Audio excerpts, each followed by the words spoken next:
ตัวนี้นะเป็นสายพันธุ์ปลูกง่ายได้เนาะอ้าวมาสายพันธุ์ปลูกง่ายว้าวสำหรับมือใหม่มาที่นี่เอาอันนี้สำหรับมือใหม่คุยมือใหม่มาที่นี่ปลูกระยะแบบเก่าอีกเหมือนเดิม4 ต้นเท่ากัน1 เสาห่าง3 เมตรบ่ายตัวนี้ใช่มันปลูกพร้อมกันไงมันปลูกรุ่นเดียวกันไง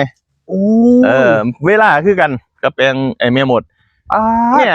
ผมอยากนำเสนอคือแปลงนี่คือพันธุ์นี่มิกไนท์ใส่มันเล็ดลูกแข็งเนี่ยคนอื่นแต่ตัวอื่นเขายังเขียวอยู่แต่วันสุกแล้วเนี่ยครับ3 เดือนเขาสุกได้คือป่วยแท้แล้วมาที่นี่ปีนึงนี่3 เมตรนี่สบายนี่มิกไนท์มันเป็นดอกครับเป็นแบบดอกเป็นแบบทวายออกง่ายใช่มันสุกเร็วนี่อย่างก่อนมิกไนท์มิกไนท์ไล่เมล็ดนะลูกแข็งนะเนื้ออร่อยนะหวานอร่อยนะมันคือพวกงามเลยมิกไนท์เนี่ยมันจะบ่ถูเวลามันจะประหยัดยาประหยัดเวลาใส่ดอกทกสท่านโอ้ทกทนี่ท่านทกสนี่ท่านเขากู้เงินทกสมานี่คือว่าใส่ดอกท่านว่าซะครับปีนึงได้3 เดียวปีละ3 เดียวใช่ได้3 เดียวนี่ผู้อื่นนี่ตัวอื่นนี่เขายังเขียวๆนี่พร้อมกันเห็นไหมนี่เขาสุกแล้วนี่ตัวอื่นนี่เป็นพันธุ์ยังคือมาเน่าคักแท้ตัวนี้ใบมะละกาพันธุ์ดังเดิมโบราณเกินอีกอันนี้ก็ได้ใบมะละกาบักองุ่นดองบักองุ่นแต่มันดองเลยนี่ถ้าสำหรับมือใหม่นะถ้าพูดถึงมือใหม่กันนี่วิเลตสายพันธุ์ที่2ก็เป็นวิเลตนี่มันสิเหมาะสำหรับคนปลูกในกระถางปลูกบ่เป็นเลยบ่ฮู้เรื่ององุ่นเลยครับนี่แต่ว่าก็ต้องปลูกได้นี่พวกบ่ฮู้จักองุ่นเลยเนี่ยบ่เคยสัมผัสองุ่นมาก่อนนี่แต่ว่าต้องเห็นลูกเห็นหน่วยได้แน่นอนได้กินแน่นอนคือวิเลตอยากเห็นได้เห็นแน่นอนที่สายพันธุ์นี้วิเลตใบขนัวนี่วิเลตเขามีอยู่บ่อยู่ในสวนเฮาครับมีพันธุ์มีสายพันธุ์อยู่นี่แหละกระต้นแม่พันธุ์เขาก็ดูเอาดูเอาครับดูเอานี่มือใหม่ก็เฮ็ดได้มือใหม่สำหรับมือใหม่เลยสำหรับคนที่ไม่รู้จักคำว่าองุ่นเลยเนี่ยครับเอาพันธุ์นี่ไปปลูกเลยบ่ต้องไปสะสมอาหารให้ยากแม่นบ่ตัวนี้ง่ายขนาดนั้นเลยง่ายโอ้ยจังได๋ก็ได้เห็นจังได๋ก็ได้เห็นง่ายแบบง่ายสุดสำหรับพันธุ์นี้นะครับยายืดก็บ่ต้องไปยืดช่อยืดเชิ่ไม่ให้บ่ต้องคือมันง่ายขนาดนั้นแค่บำรุงนี่ทั้งรวมนี่ก็แค่ว่าเลี้ยงให้มันงามแล้วก็ตัดแต่งกิ่งไปธรรมดานี่แหละครับผมบ่มีอีหยังหยังครับนี่2 สายพันธุ์ก่อนบ่เด้นี่สายคาเฟ่สายคาเฟ่เดี๋ยวเนาะผมจานเดี๋ยวปลูกคาเฟ่อยู่บัดตานี่คาเฟ่ร้านกาแฟ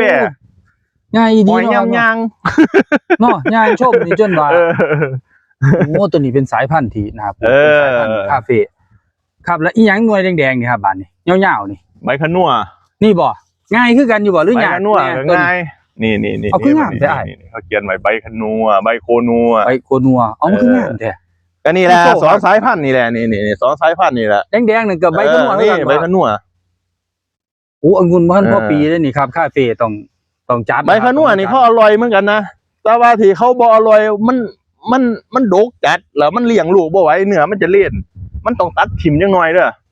ถ้ามันออกมันดกสิเลี้ยงไว้เบิดบ่ได้เด้รสชาติเพื่อการบริโภคพ่วงออกต้องตัดถิ่มวิเลตต้องตัดทิ้งเลยถ้าจะเอาไว้เยอะๆอย่างงี้เนื้อมันสิเลี่ยนเพราะว่ามันเลี้ยงลูกบ่ไหวแล้วมันเป็นปีแรกด้วยมันเป็นองุ่นสาวด้วยครับแต่ว่าถ้าเป็นสายคาเฟ่นี่ก็ถ้าจงไว้ถ้าจงไว้ถ่ายรูปถ่ายยังอาศัยขายกาแฟถ่ายรูปอันนั้นได้บ่มีปัญหาพูดจึงพูดถึงว่ามันเป็นสายคาเฟ่ไงสายกาแฟไงสายดึงดูดแต่ว่าถ้าจะไปปลูกเป็นเชิงธุรกิจตัดขายมันสิบ่ได้มันดกจัดเนื้อมันแบบว่าคุณภาพมันสิบ่มีนะเข้าใจป่ะความหวานมันก็สิบ่ได้เนื้อมันก็สิบ่แน่นเพราะว่ามันดกจัดมันเลี้ยงลูกบ่ไหวครับมันพันธุ์มันดกเกินไงมันก็โพดครับครับพี่น้องครับมันเป็นพันธุ์ที่ดกเกินไงวิเลตยังอีกบาทใบขนัวแล้วก็มีอันนี้อันที่แรกงูเมื่อกี้นะครับมานี่เขี้ยวนี่สวยที่เขาว่ามันก็ออกง่ายอยู่บ่พวกใหญ่คือกันนี่มันนี่เขี้ยวนี่มันสิเป็น2 สีมันสิเป็นปลายมันจะออกสีชมพูครับนี่มันทันแก่ ก็ แล้วจะเริ่มเขาสีมันจะเริ่มเขาสีละปลายมันสิออกสีชมพูแล้วเหลืองสีชมพูมันจะมี2 สี 3 สีในช่อเดียวกันนี่แม่นบ่มันจะออกมันจะคล้ายๆอย่างนี้แหละแต่ว่าตัวนี้มันเป็นแม่มดมันจะดำนะนี่ถ้ามันเบิดนี่มันจะดำโอ้ตัวนี้เป็นแม่ถ้าเป็นมานี่เขียวมันจะออกอย่างนี้แหละมันจะเป็นแบบนี้แหละปลายๆนี่อย่างนี้แหละออกแค่ปลายเท่านั้นออกแค่ปลาย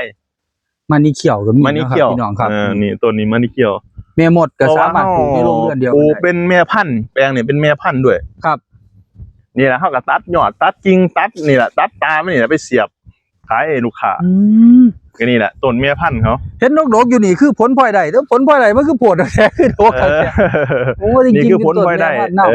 ลูกคือผลพลอยได้นี่เขาก็ปลูกเป็นตัวอย่างให้ดูให้ลูกค้ามาดูว่าพันธุ์นี้มันเป็นแบบนี้พันธุ์นี้มันเป็นแบบนี้มันออกลูกได้ขนาดนี้อย่างนี้นี่คือตัวอย่างให้นี่ครับไอ้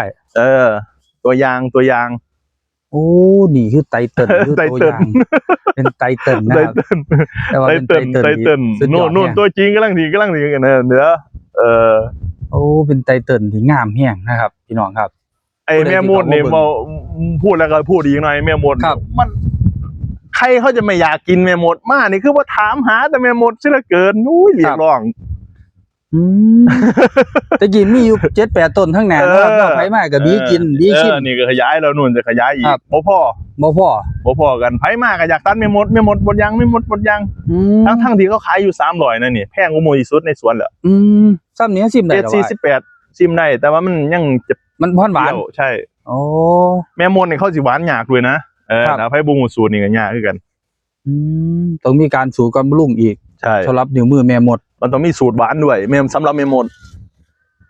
ถ้าบ่มีสูตรหวานนี่มันสิเป็นเฟื่อนเลยนะมันสิเป็นฝาดโอ้ดกกระดกปวดดกหายดกขาดเขาว่ามีดแรกได้นี่ต้นมันยังบ่ทันแก่แห้งถ้าต้นแก่แห้งกว่านี้แห้งสิดกแห้งกว่านี้นี่คือมีดแรกต้นมันยังบ่ทันแก่ต้นที่ซ้ำมือครับไอ้การหาอาหารเขายังหากเขายังบ่ทันหลายถ้าหากเขาแก่หากเขาหลายนี่เขากินอาหารได้หลายนี่แห้งออกดกโอ้ถือว่าแต่ว่ามันก็ต้องมีสูตรอีกแหละเพราะว่าต้องมีสูตรต้องเข้ามาดูครับอยู่นี่ครับมาเที่ยวว่างน้ำเขียวนี่ขาดบ่ได้คือการมาไล่เจริญทรัพย์เพราะว่าบ่เสียค่าเข้าชมฟรีเนาะให้ความรู้แน่นๆครับเป็นไรที่บ่เสียค่าเข้าชมได้ทั้งความรู้บ่ต้องไปซื้ออยู่ในตำราใดแล้วก็มาช็อปองุ่นในราคาต้นทุนสอนด้วยประสบการณ์จริงครับบ่ได้สอนในตำรับตำราทั้งใดสอนด้วยประสบการณ์20 กว่าปีที่ผ่านมาคือสอนด้วยจากประสบการณ์จริงบ่มีในตำราบ่ทันได้เขียนตำราแม่นอยู่ดอกครับไปคนก็ถามหาว่าอะไรเจริญทรัพย์เพิ่นบ่เขียนตำราบ่ว่าซั่นองุ่นนี่มันสิมีตำราบ่ได้เพราะว่าทำองุ่นนี่เฮาต้องทำไปตามไอ้นั่นทำไปตามไอ้อากาศตามสภาพตามสภาวะตามอาการครับเหมือนเฮาเป็นหมอนี่แหละเขามาในเขาปวดท้องเขาต้องใส่เขาต้องใส่ยาแบบใด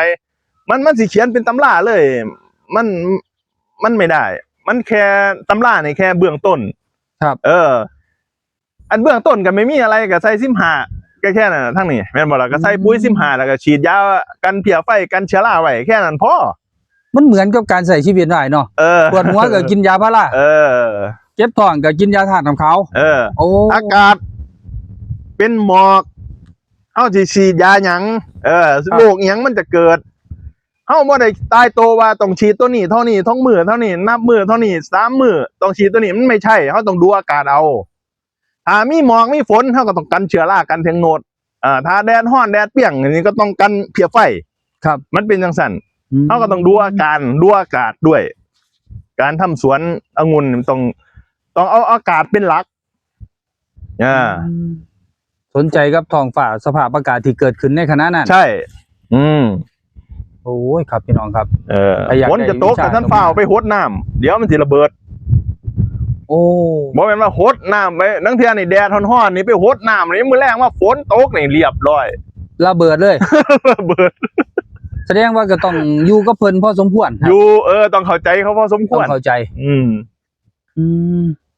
เขาว่าสันเขาสิหาครูบาอาจารย์บ่พวกมึงแม่นต้องเรียนรู้ครับต้องเรียนรู้อย่างไรมันบ่มีฤดูกาลจะออกลูกจะกินนั่นจะกินนี่คือต้องคอยดูแลเขาตลอด